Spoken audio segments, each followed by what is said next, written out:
Finding the perfect mockup for your product can be a real challenge. With Adobe Firefly, I like that you can create your own mockups. I'll show you this video how to create your own mockup.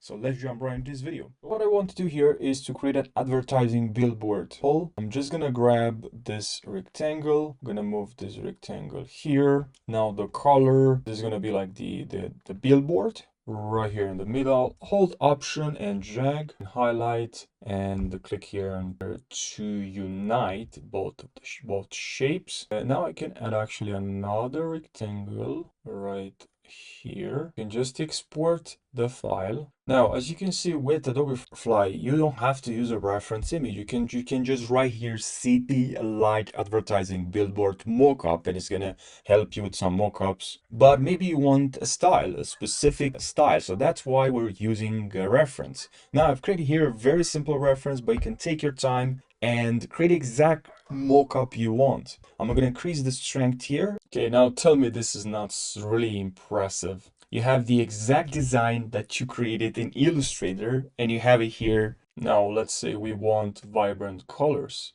We want lighting. We have some studio light. The camera angle we can change as well. We can change landscape photography, let's say. Now let's click on generate.